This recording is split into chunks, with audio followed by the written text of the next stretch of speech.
All right, welcome back. Today we are diving deep, really deep, into one of the most profound philosophical systems I think has ever been conceived, Advaita Vedānta. And trust me, it's a journey that's going to challenge how you see, well, everything. So let's just start with a really basic question. Just look around you right now, wherever you are. You see things, right? A desk, a chair, maybe other people. Distinct, separate objects. But is that really all there is? Advaita Vedānta has an answer to that, and it is pretty radical, to say the least. Yeah, that radical answer, it comes from a system called Advaita Vedānta. And if you boil it all down, right, to its very core, it's a philosophy of what we call non-duality. You know, the name itself is the biggest clue we're going to get. Advaita.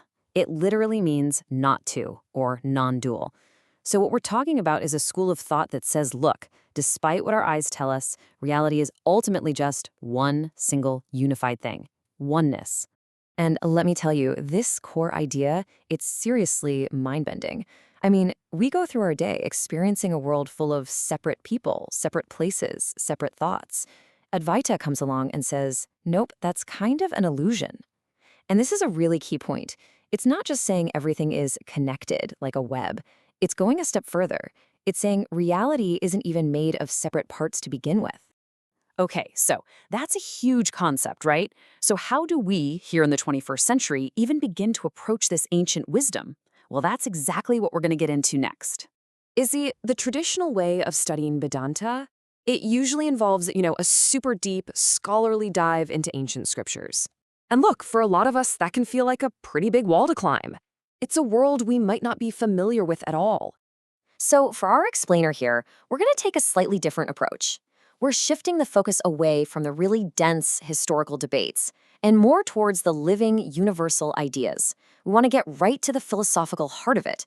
And, this is important, the call to direct experience that makes this whole system so incredibly powerful, even now.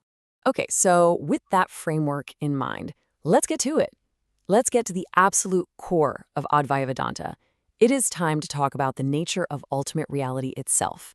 It's time to meet Brahman. And as we go through this, our main guide is this fantastic book by Eliot Deutsch called Advaita Vedānta, A Philosophical Reconstruction. His approach is just perfect for what we're doing, because he really treats these ideas as a living, breathing philosophy, not just some relic from the past. Brahman, that's the word. This is the term for that ultimate, non-dual reality we've been talking about. Honestly, pretty much this entire system of thought rests on this one single foundational concept. Okay, so to really start to understand Brahman, it's actually easier to begin with what it isn't. First off, it's not a he, like a personal god sitting on a cloud that you pray to. But it's also not an it, like some cold, dead, impersonal thing or idea. It completely transcends both of those simple labels. So if it's not a he and it's not an it, then what in the world is it? Well, Deutsch suggests that the best way to think about it is as a state of being. It's the direct experience of pure, timeless, completely undivided existence. It's being itself.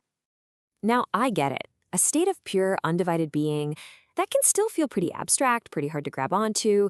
So to help with that, philosophers came up with 3 key ideas. Think of them like 3 pillars that help us get a feel for the nature of this ultimate reality. And to point the mind towards this state, there's this one single, really powerful Sanskrit word, Satchidananda. But we have to be super clear about this. This is not a definition. It's more like a symbol, a tool our minds can use to point towards something that's ultimately beyond all our concepts. So let's break that word down, shall we?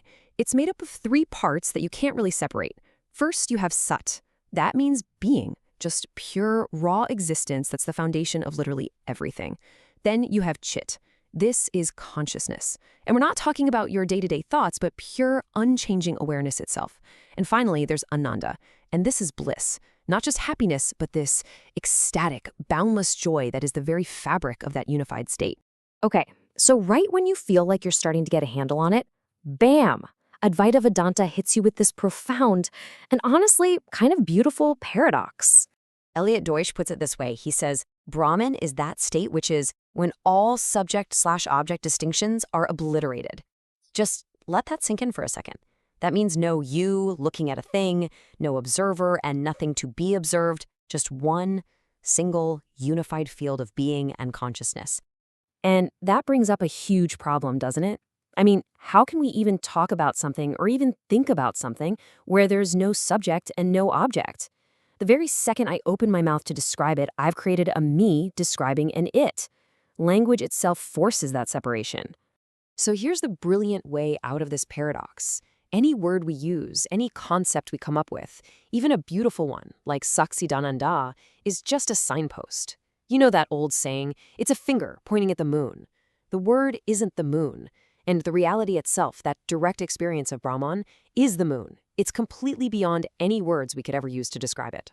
So, okay, this is a pretty fascinating philosophical puzzle, for sure. But what's the point? What's the big takeaway for us? Why should any of this matter today? Because this isn't just some intellectual game. That's not the point at all. Advaita Vedānta is meant to be a practical guide. It's a map. And it's a map that points you toward a direct, personal, spiritual experience of this non-dual reality. It's all about being, not just believing. The great philosopher Shankara had the perfect analogy for this. He said, a disease isn't cured by just saying the word medicine out loud. You have to actually take the medicine. And it's the same idea here. Just knowing the words, knowing the concepts, that's not going to do it. The entire goal is the direct experience of this truth.